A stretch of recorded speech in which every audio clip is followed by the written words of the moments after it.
Demi selamatkan KPK, RG sebut rezim Jokowi harus diakhiri. Seri Demokrat, PKS dalam pemerintah itu rampok semua. Jadi mantan koruptor disebut penyintas itu. Jadi artinya dia masih bertahan sebagai koruptor dong. Jadi keadaan kita sebetulnya bisa dibaca juga dengan permainan narasi semacam ini atau permainan istilah sebetulnya.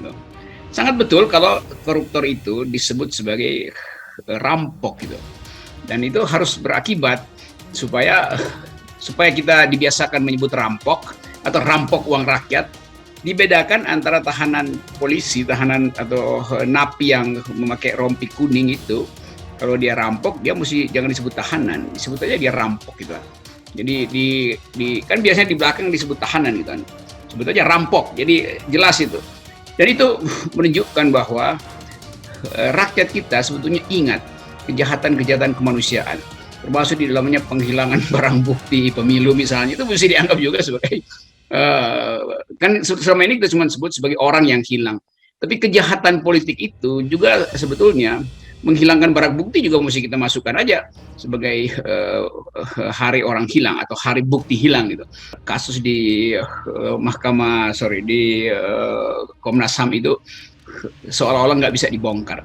Nah, keadaan ini yang membuat kontras dengan mereka yang kemudian mendapat keringanan dalam hukuman, termasuk komisaris KPK, lalu ada kasus juga yang bahkan dituntut bebas itu.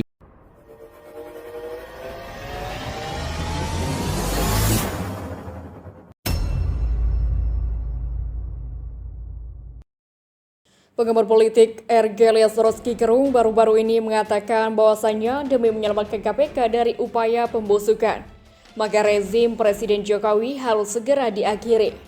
Selain itu, ia juga menyeret Demokrat dan PKS serta menuding bahwa semua yang berada dalam pemerintah adalah kerampok. Rocky menyoroti banyaknya anggota komisioner KPK yang dipecat karena dianggap tak memiliki wawasan kebangsaan. Padahal dianggap mampu untuk menangkap perampok uang rakyat atau koruptor yang terlibat kasus besar. Mereka yang dianggap sebagai tidak berwawasan kebangsaan justru yang memang punya kemampuan untuk menangkap perampok-rampok yang memang tidak berwawasan kebangsaan. Tutur Rocky Gerung dalam kanal YouTube pribadinya sebagaimana dikutip terkini.id via kabar Besuki pada Selasa 30 Agustus. Rocky Gerung menyebut bahwa banyak orang di dalam kubu pemerintah yang seharusnya menjadi teladan tetapi justru menjadi perampok uang rakyat.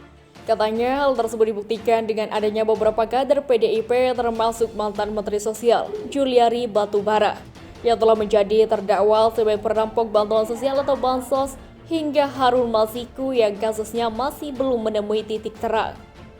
Jadi kita akhirnya mengucapkan bahwa yang di dalam pemerintah itu rampok semua. PDIP sampai sekarang enggak ketemu. Begitu juga Harun Masiku segala macam. Ia berpendapat banyaknya perampok uang rakyat telah menciptakan ekosistem politik yang kotor di Indonesia. Lebih lanjut, Rocky berpendapat bahwa untuk membersihkannya, maka perlu menciptakan kritik dengan narasi yang radikal agar memberikan efek jera kepada perampok uang rakyat. Jadi terlihat bahwa justru kita mesti bersihkan politik ini dengan bikin kritik yang betul-betul radikal. Rocky Gerung mengatakan bahwa PKS dan Partai Demokrat yang kadernya sempat ditangkap KPK dalam jumlah yang terbilang banyak ini justru telah berubah menjadi lebih baik sejak mereka menjadi oposisi. Rocky mengaku menemunya adanya kontradiksi ketika partai-partai yang menjadi koalisi justru menjadi perampok uang rakyat secara berjamaah. PKS dan Demokrat, walaupun dulu juga banyak kasus, tetapi mereka berubah karena ini mereka memilih beroposisi. Demikianlah paparnya. Nah, justru yang masuk ke dalam kabinet, yang seharusnya membersihkan dari dalam, dia lakukan korupsi. Kan, ini etis yang terbalik. Oleh karena itu, Rocky menilai rezim Presiden Jokowi harus segera diakhiri jika KPK ingin terbebas dari segala upaya pembusukan yang terjadi hingga kini. Ia berpendapat pada akhirnya publik sangat berharap dengan suara Partai Demokrat dan PKS yang menyuarakan agar KPK kembali ke jalur yang benar. Saya menganggap bahwa kekuasaan atau rezim Presiden Jokowi harus diakhiri karena pembusukan ini berlangsung terus. Kan demikianlah tanyanya. Kritik dari Demokrat terhadap kebijakan yang buruk dari Presiden Jokowi, kritik dari PKS akhirnya menjadi harapan publik. Tandas Rocky Gerung.